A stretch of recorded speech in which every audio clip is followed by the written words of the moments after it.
ഈശോ മിശിഹായിക്ക് സ്തുതിയായിരിക്കട്ടെ. ഇന്ന് നമ്മൾ ധ്യാനിക്കുന്നത് വിശുദ്ധ മത്തായിയുടെ വിശുദ്ധ സുവിശേഷം 10-ാം അധ്യായം 16 മുതൽ 23 വരെയുള്ള വാക്യങ്ങളാണ്. യേശുനാഥൻ തൻ്റെ ശിഷ്യന്മാരെ സുവിശേഷ വേലയുമായി അയച്ചുകൊണ്ട് അവർക്ക് വരാനിരിക്കുന്ന ദുരിതങ്ങളെക്കുറിച്ചുകൂടെ അവരെ ഓർമ്മപ്പെടുത്തുകയാണ്.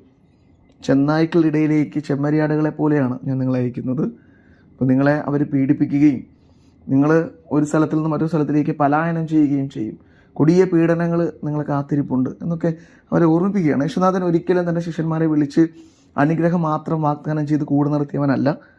അവർക്ക് വരാൻ ഇടയുള്ള ദുരിതങ്ങളെക്കുറിച്ചും ദുഃഖങ്ങളെക്കുറിച്ചും ഒക്കെ നേരത്തെ തന്നെ ബോധ്യപ്പെടുത്തിയിട്ടുണ്ട്.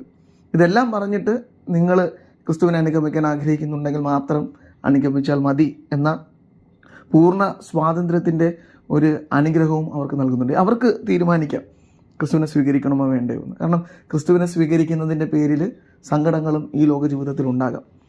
ഈ സുവിശേഷം ഓരോ ക്രിസ്ത്യാനിയെക്കുറിച്ചുമുള്ള സുവിശേഷമാണ്. ക്രിസ്തുവിന് വേണ്ടി ജീവിക്കേണ്ടി വരുമ്പോൾ, ക്രിസ്തുവിനെ പോലെ ജീവിക്കേണ്ടി വരുമ്പോൾ, ക്രിസ്തുവിൻ്റെ സുവിശേഷം ജീവിക്കേണ്ടി വരുമ്പോൾ ഈ ലോകത്തിൽ ആ ജീവിതം അത്ര എളുപ്പമായിരിക്കില്ല എന്നൊരു ഓർമ്മയാണ്. അപ്പോൾ നമ്മൾ ഇന്ന് ധ്യാനിക്കേണ്ടത് സുവിശേഷത്തെ പ്രതി ഇങ്ങനെ നെട്ടോട്ടം ഓടുന്ന ഒത്തിരിയധികം ജനതകൾ ഇന്ന് ഈ ലോകത്തുണ്ട്.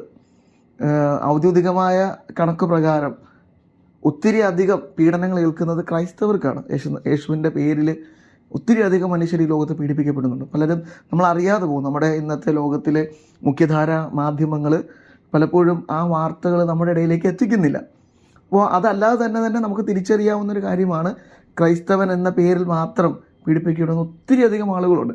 അവർ തങ്ങൾക്കുള്ളതെല്ലാം വിട്ടെറിഞ്ഞ് പലായനം ചെയ്യുകയാണ് യേശുവിൻ്റെ നാമത്തിലാണ്. അവർ ക്രിസ്തുവിനെ ഉപേക്ഷിച്ചെങ്കിൽ അവർക്ക് സ്വന്തം നാട്ടിലും വീട്ടിലും സന്തോഷത്തോടെ കഴിയാൻ സാധിക്കുമായിരുന്നു.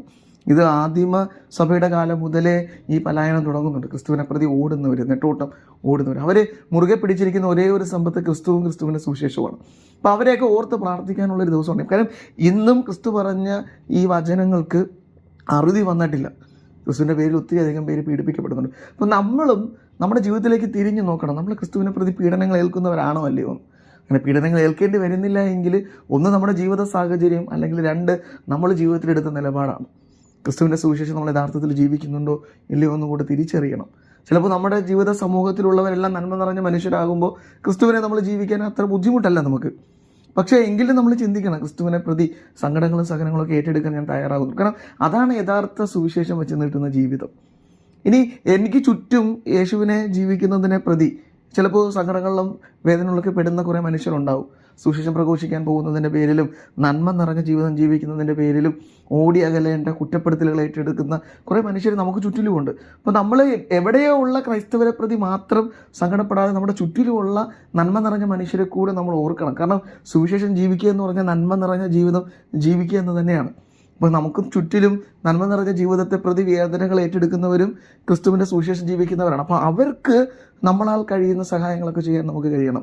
അതുപോലെ നമ്മളും നമ്മുടെ ജീവിതത്തിൽ സുവിശേഷം ജീവിക്കാനായി ചില ബുദ്ധിമുട്ടുകളൊക്കെ സഹിക്കാനും തയ്യാറാകണമെന്ന് ഈ സുവിശേഷം ഓർക്കുകയാണ്. ഇന്ന് ഈ സുവിശേഷം ധ്യാനിക്കുമ്പോൾ ക്രിസ്തുവിനെ പ്രതി പീഡനം അനുഭവിക്കുന്ന എല്ലാവരെയും ഓർത്ത് പ്രാർത്ഥിക്കാം. പ്രത്യേകിച്ച് മിഷണറിമാരായ വൈദികരും സന്യസ്തരും അൽമായരും ഈ ലോകത്തിൻ്റെ നാനാഭാഗങ്ങളിൽ ക്രിസ്തുവിനെ പ്രഘോഷിക്കുന്നുണ്ട്. അവർക്ക് അതിൻ്റെ പേരിൽ പീഡനങ്ങൾ ഏറ്റുവാങ്ങേണ്ടതുണ്ട്. അപ്പോൾ അവർക്കെല്ലാം ശക്തി ലഭിക്കുന്നതിന് വേണ്ടി നമുക്ക് പ്രത്യേകിച്ച് ഈ ബലിയിൽ ഓർത്ത് പ്രാർത്ഥിക്കാം. ക്രിസ്തു പറഞ്ഞത് അക്ഷരാർത്ഥത്തിൽ ശരിയാണ്. നമ്മൾ ആരെ നശിപ്പിക്കാനായി ചെന്നായ്ക്കളെ പോലെയല്ല, എല്ലാവർക്കും സന്തോഷം പകരുന്ന ചെമ്മരിയാടിനെ പോലെയാണ് അയക്കപ്പെട്ടിരിക്കുന്നത്. അപ്പോൾ അങ്ങനെ ജീവിക്കുന്ന അവരുടെ ജീവിതത്തിലെ നിഷ്കളങ്കത കാത്തു സൂക്ഷിക്കാൻ ക്രിസ്തുവിൻ്റെ കൃപ അവരുടെ ജീവിതത്തിൽ എപ്പോഴും ഉണ്ടായിരിക്കണം. അവർക്ക് സുവിശേഷം പ്രഘോഷിക്കാനുള്ള സ്ഥൈര്യം നിലനിൽക്കാനുള്ള ബലത്തിന് വേണ്ടിയും നമുക്ക് പ്രാർത്ഥിക്കാം. യേശുനാഥൻ അതിനെ നമ്മെ അനുഗ്രഹിക്കട്ടെ. ആമേൻ.